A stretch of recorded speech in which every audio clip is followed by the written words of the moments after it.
Okay, let's go. خیابونا همه حرفامو از برن، چون تو خونه آسیه از افکارام هم سرم. رو دیوارام میبینی مشت منو هر طرف، خدا قلاد کنه مشکلمو برطرف. شت میگن خالی بسته 20 سالته و مونده هنو خالی دستت. میگن خدا داده به همه دور، وعده هاشو علکی خواهی مالی بسته. پس ریشه کرده تو دل جامعه سم، میگه درست نمیشه بخوره هر قرصی.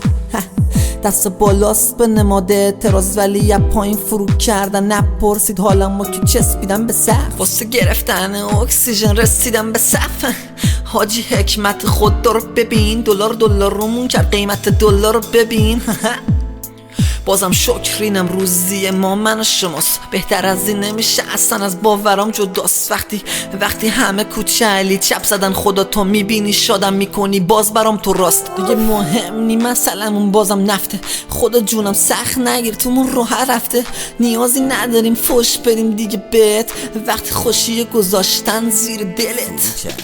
همین جوریشم تو خوشی ها اسیریم، تو بیا نمیریم از مرگ فوبیا نگیریم. وقتی داده تحریم و خاندان تو جر، بگو اوضاع ما بدتر یا داستان جوکر ها.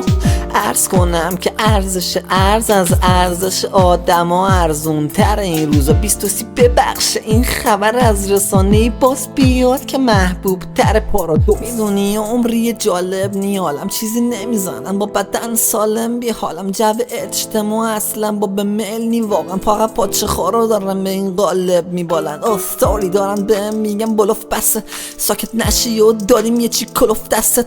حکم اومد اقدام علیه امنیت ملیه و چرا من که دلم با تو امنیت خیلی باید برم و سری بکنم حرفمو تموم. مهم صداست که میمونه هرچند حرفانو تموم. اینم واسه گزارش کر من تو میگیرم اینجا همه چی خوبه، نکنید زمانو حروم. مرسی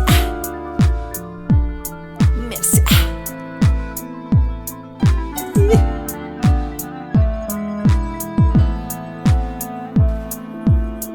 خیابونا همه حرفامو از برن، چون تو خونه آسیه از افکارام هم سرم.